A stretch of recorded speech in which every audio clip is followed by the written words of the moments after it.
ప్రభుత్వానికి ప్రజలకు అనుసంధానంగా ఉండడమే ఏపీ39 టీవీ ముఖ్య లక్ష్యం. మనం గతంలో చెప్పుకున్నాం ఎమ్మెల్యేల పనితీరు ఏ విధంగా ఉంది, ఏ నియోజకవర్గాల్లో ప్రజల పరిస్థితి ఎలా ఉంది, ఎమ్మెల్యేలు కరెక్ట్గా పనిచేస్తున్నారా, పథకాలు అందుతున్నాయా, రోడ్లు బాగున్నాయా, బస్సులు ఉచిత బస్సు వల్ల ప్రయోజనాలు ఉన్నాయా లేదా అని వివిధ అంశాలపై మొట్టమొదటగా మనం గుంటకల్లు నియోజకవర్గంపై ఫోకస్ చేశాం. గుంటకల్లు నియోజకవర్గంలో జస్ట్ ఒక శాంపుల్ మాత్రమే ఒక 10 మందితో వాయిస్ తీసుకున్నాం. వాళ్ళు ఏం చెప్పారనేది కూడా ఒకసారి మీరు చూడొచ్చు. ఏదేమైనా గుంటకల్లులో ఎమ్మెల్యే అందుబాటులో ఉన్నారా లేరా అంటే అందుబాటులో ఉన్నారు అని 90% చెప్పారు. మరి పరిస్థితి ఏందప్ప అంటే ముఖ్యంగా కంప్లైంట్స్, డ్రైనేజీ వ్యవస్థ సరిగ్గా లేదు, గుంటకల్లులో రోడ్లు గుంతలమయమయ్యాయి, ఉచిత బస్సుల వల్ల ఆటోలు తోలుకుంటున్న వారి జీవనోపాధికి కొంచెం ఇబ్బంది కలుగుతోంది అని వివిధ అంశాలపై చెప్పారు. ఇక రేపో ఎల్లుండో వచ్చే అంశాలపైన గుంతకల్లు నియోజకవర్గం విస్తృతంగా ప్రయాణం చేసి ప్రతి విలేజ్లకి వెళ్దాం. మేజర్ గ్రామ పంచాయతీలు ఏ విధంగా ఉన్నాయి, ఇప్పటికిప్పుడు ఎలక్షన్స్ వస్తే గ్రామ పంచాయతీల్లో ఈ సర్పంచ్ ఎలక్షన్స్ కావచ్చు, జడ్పీటీసీ, ఎంపీటీసీ, ఇవన్నీ ఎలక్షన్స్లో ఎవరు ముందంజలో ఉంటారు ఏంటనేది అక్కడ ప్రజలను అడిగి తెలుసుకునే ప్రయత్నం చేద్దాం. ముఖ్యంగా గుమ్మనూరు జయరాం పనితీరు ఎలా ఉంది అంటే 90% ఓకే అన్నారు, ఒక 10% మాత్రం కొంచెం ఇబ్బందికరంగా ఉంది అని చెప్పారు. జస్ట్ ఇది శాంపుల్ మాత్రమే. ఇంకా విస్తృతంగా గుంతకల్లు నియోజకవర్గం అంతా పర్యటించి ఏపీ39 టీవీ సమగ్రంగా ఎమ్మెల్యే పనితీరు ఎలా ఉంది, ప్రభుత్వ పనితీరు ఎలా ఉంది, ఎమ్మెల్యే పైన విమర్శలు ఏమున్నాయి, ఏవేవి ప్రజల సమస్యలు ఏ విధంగా ఉన్నాయి అనేది మొత్తం కళ్ళకు కట్టినట్లు చూపించబోతోంది ఏపీ39 టీవీ. మొదటిగా గుంతకల్లు, అక్కడి నుంచి ఒక్కొక్క నియోజకవర్గం పైన ఫోకస్ చేద్దాం. వెల్కమ్ టు ఏపీ39 టీవీ. ప్రస్తుతం మనం గుంటకల్లోని ప్రభుత్వ ఆసుపత్రిలో ఉన్నాము. ఇక్కడ ప్రభుత్వ ఆసుపత్రిలో ఇక్కడ పనితీరు ఎలా ఉందో, డాక్టర్ల పనితీరు ఎలా ఉంది, ఇక్కడ సౌకర్యాలు ఎలా ఉన్నాయి, ఇక్కడ ఉన్న ప్రజలను అడిగి తెలుసుకుందాము. ఇక్కడ లోకలే కదా మీది? లోకల్ నందగోపాల, గుంటకల్లే కదా? గుంటకల్. ఎమ్మెల్యే గారు ఎట్లా పనితీరు ఎట్లా ఉంది? పర్వాలేదు, బాగానే ఉన్నారు సార్, బాగానే చెప్తున్నాడు కదా. డెవలప్మెంట్ అంతా పర్వాలేదు, బాగానే డెవలప్ అవుతుంది, పర్వాలేదు. రోడ్లు కాలువలు డ్రైనేజ్ అంతా పర్వాలేదు సార్, పర్వాలేదు, బాగైంది. బాగుంది ఆసుపత్రి, బాగా చూస్తుంటారు. ఎమ్మెల్యే గారి పనితీరు ఎట్లుంది? మీ లోకలేనా మీది? మునుకులు పెంట పనితీరు ఎట్లా బాగానే ఉంది?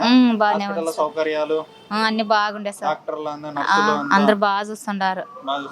మా డేలు చిచ్చుకొచ్చిండేది బాగా చూస్తారు. ఏం ప్రాబ్లం లేదు. వజ్రకారు హాస్పిటల్కి పాపానికి జ్వరం వచ్చింటే వచ్చినాం సార్. బాగా చూస్తున్నారు సార్, బాగా చూస్తున్నారు సార్, బాగుండే సార్, బాగా చూస్తున్నారు, ఏం తీసుకోలేదు సార్, బాగా చేస్తున్నారు సార్. మరి ఇదే గుంటకల్లు మల్లేశ్వరి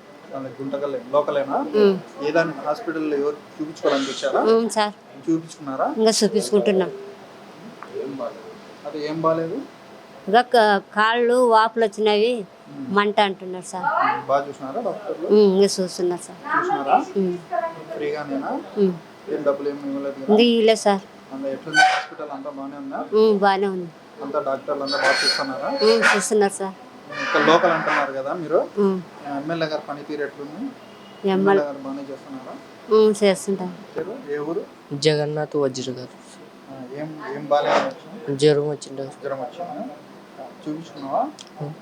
అంత డాక్టర్లు అంతా బాగా చూసినారా? ఏం డబ్బులు ఏం తీసుకోలేదు కదా? తొందరగా చూసినా లేట్గా చూసినారా? తొందరగా చూసినా. బాగానే తొందరగానే చూపించుకున్నారా? డబ్బులు ఏం తీసుకోలేదు కదా? పేరేమావా? శేషమ్మ. ఎన్ని సంవత్సరాల నుంచి పెట్టినా? ఇక్కడ చాలా రోజుల నుంచి పెట్టాను.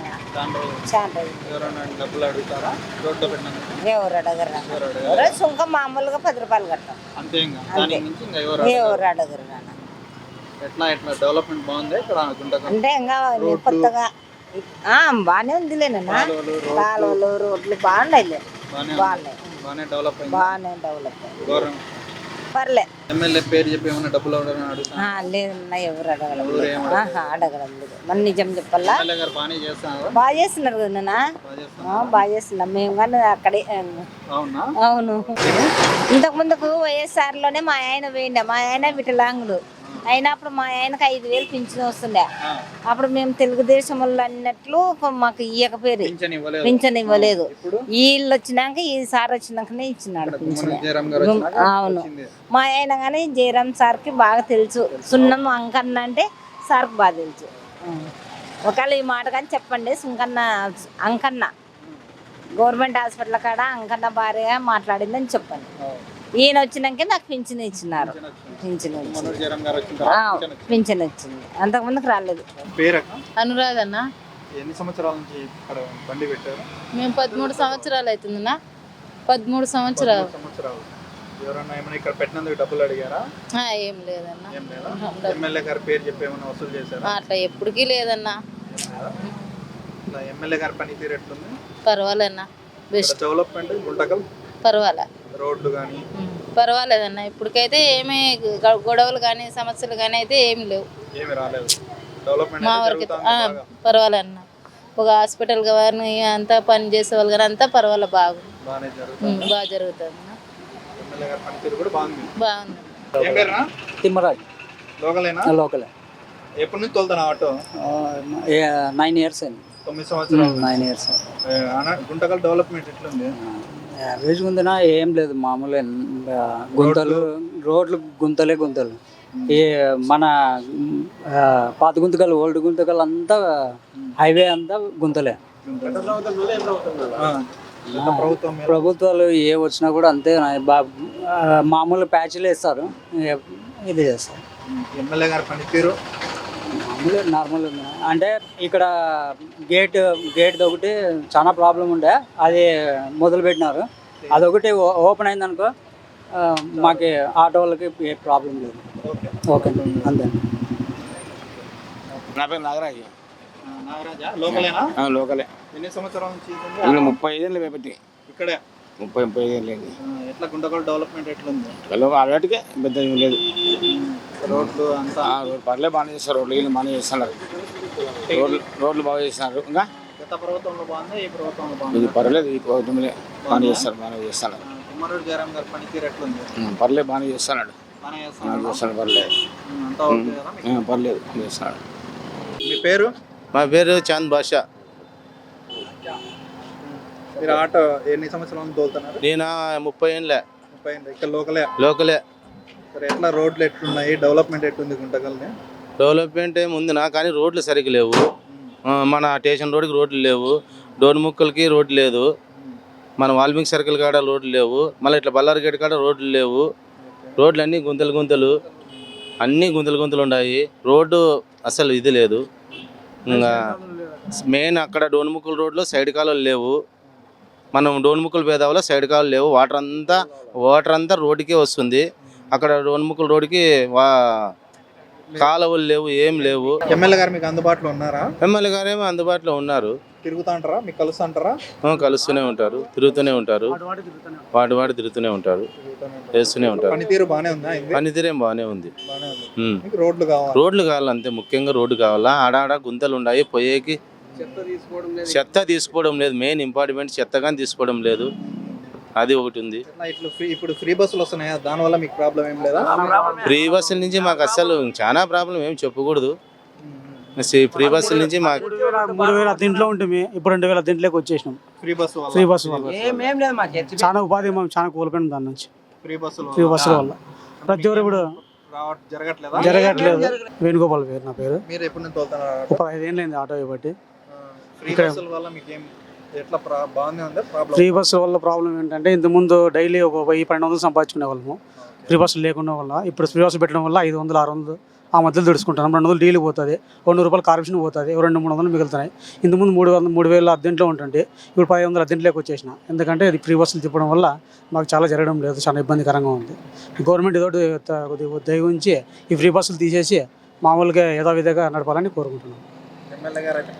పనితీరు బాగుంది, ఆయనైతే పనితీరు బాగుంది. అంటే మాకు ఇక్కడ లేదు, వాళ్ళు తిరుగుతున్నారు, వస్తుంటారు. ఏమైనా సమస్యలు ఉంటే వాళ్ళ కింద వాళ్ళకి ఎవరికైనా చెప్తే ఆర్డర్కి పోతే మా సమస్యలు ఏమో చెప్తే కానీ పరిష్కారం అయితే సమస్యలు అవుతుంది. పేరు? శివ నా పేరు. మీరు ఎప్పటి నుంచి ఆటో తోలుతున్నారు? నేను దాదాపు 28 సంవత్సరాల నుంచి ఆటో డ్రైవర్గా ఉంటున్నాను, జీవనం సాగిస్తున్నాను. ఆటో యూనియన్ మీరు హెడ్డా? ఆటో యూనియన్ సెక్రటరీ నేను. Bharat Singh auto union. ఊర్లో అయితే రోడ్లు అయితే గుంతలు గుంతలు ఉన్నాయి. ప్లస్ ఈ పైప్ లైన్లు అవి వేసినప్పుడు తొందరగా గుంతల్ని పూడ్చడం లేదు. దానివల్ల మరి ఆటోలన్నీ డ్యామేజ్ అయిపోయి వాటి సర్వీస్కి మెయింటెనెన్స్ కూడా మరి మిగలడం లేదు. మామూలుగానే జీవనోపాధికి ఈ ఫ్రీ బస్సుల వల్ల డైలీ 600-700 సంపాదించుకునే వాళ్ళము, ఆదాయం వచ్చేది. ఈ ఫ్రీ బస్సులు పెట్టినప్పటి నుంచి పబ్లిక్ మొత్తము ఫ్రీ బస్సులోనే ప్రయాణం చేయడం వల్ల మాది దాదాపు పూట నడవడమే కష్టంగా తయారైపోయింది ఈరోజు పరిస్థితి. రోజు 200 రూపాయలు మామూలు ఇంటి ఖర్చులకే, దిన ఖర్చులకే జరిగిపోవాల. ఆ 200 కానీ ఓరోసారి ఇబ్బందికరంగా తయారైంది ఈ ఫ్రీ బస్సుల వల్ల. ఇంకో విషయం ఏమంటే ఆ టౌన్లో ఇంతకుముందు ఇంటింటికి వచ్చి చెత్త తీసిపోయేవాళ్ళు. ఇప్పుడు వార్డుల్లో వచ్చేసి ఎవరు రాని చెత్త తీసుకొని పోవడం లేదు. దానివల్ల రోడ్లలోన ప్రజలు వచ్చేసి చెత్తను తీసుకొచ్చి రోడ్లలో ఏడంటే ఆడ పారవేయడం జరుగుతుంది. ఈ 2 సమస్యలు. మరి వచ్చేసి కొన్ని ఏరియాల్లోన డ్రైనేజీలు లేవు. దానివల్ల నీళ్ళు, వర్షం నీళ్ళు కానీ మన మంచి నీళ్ళు కానీ వదిలినప్పుడు రోడ్లలో వచ్చి అట్లే నిలబడేసి ప్రజలకి చాలా ఇబ్బందికరంగా ఏర్పడింది. ఈ బళ్ళారి హనుమాన్ సర్కిల్ నుంచి మన వృత్తి రోడ్లో కానీ మన స్టేషన్ రోడ్లో కానీ గుంతలు ఎక్కడ చూసినా కానీ పెద్ద పెద్ద గుంతలు. వాల్మీకి సర్కిల్, టీవీ స్టేషను, మళ్ళీ స్టేషన్ రోడ్లోన గుంతలు మాత్రము దాదాపు 2 అడుగులు 3 అడుగుల వరకు అట్లా నిలబడిపోయినాయి. దానివల్ల ఎప్పుడు నీళ్ళు వచ్చినా కానీ ప్రయాణం చేయాలన్నా చాలా ఇబ్బందికరంగా అయిపోయింది. అప్పుడప్పుడు ఏదైనా ఇట్లా ప్రశ్నించినప్పుడు ఎవరైనా ప్రశ్నిస్తే అప్పుడు తాత్కాలికంగా మట్టి వేసి వదిలేస్తున్నారు. ఆ మట్టి వర్షం వస్తే 2-3 రోజుల కంటే ఎక్కువ నిలబడడం లేదు. మరి యథాతథంగా రోడ్లు అట్లే ఉంటున్నాయి. దానివల్ల పోలీసు వాళ్ళు కూడా డ్రైవర్లు అయితే పాపం ఈ ఫ్రీ బస్సులు పెట్టినప్పటి నుంచి పోలీసు వాళ్ళు సహకరిస్తున్నారు. ఇంతకుముందు ఫైన్లు వేస్తుంటే పోయి మాట్లాడడం జరిగింది. పోలీసు వాళ్ళు అప్పటి నుంచి సహకరిస్తున్నారు. యూనిఫామ్, డ్రైవింగ్ లైసెన్స్ కంపల్సరీ మీతో ఉంటే మేము ఫైన్లు అయితే ఏమని చెప్పినారు. అప్పటి నుంచి డ్రైవర్లందరూ యూనిఫారాలు, లైసెన్సులు తీసుకొని నడిపించడం వల్ల పోలీసుల నుంచి అయితే మాకు ఎటువంటి ఇబ్బంది లేదు. ఈ మధ్య ఎమ్మెల్యే సార్ వల్ల మాకేం ఇబ్బంది లేదు. ఇన్రోజు మేము ఎమ్మెల్యే గారు ఏం విన్నపిస్తున్నామంటే ఆటో డ్రైవర్ల ఆటోలు ఉన్న సొంత ఆటోలు ఉన్న డ్రైవర్లే కాకుండా డ్రైవింగ్ లైసెన్స్ ఉన్న ప్రతి డ్రైవర్కి మన వాహన మిత్ర అమౌంట్ వచ్చేటట్లు చేసేది ఇంట్లో డ్రైవర్కి సంతోషంగా ఉంటుందని చెప్పేసి ఈ సందర్భాన్ని తెలియజేస్తున్నాం. అంటే అవసరాలకు పని చేయదన్నా, ఎమర్జెన్సీకి ఏమిటికన్నా అయితే పని జరగదు. ఫ్రీ బస్ అవసరానికి అంటే సగం వరకు ఉపయోగించుకుని సగం వరకు నష్టమే. ఇదేమైతే అందరూ బస్సు మీద ఆధారపడి ఉంటారు కదా, పోవడానికి కూడా ఉపయోగం లేకున్నా పోతారు, ఉపయోగం ఉన్నా పోతారు. అదే ఇదేదో ఎడ్యుకేషన్ మీద అన్న పిల్లలు పెట్టింటే ఉపయోగపడుతుండే. నా పేరు రజిత సార్, నేను వెటర్నరీ చేశాను. ఇప్పుడు కంప్యూటర్ నేర్చుకుంటున్నాను. ఉపయోగాలు ఉన్నాయి సార్. డైలీ కంప్యూటర్ క్లాస్కి రావడానికి పోవడానికి చాలా సౌకర్యంగా ఉంది. మంచిది.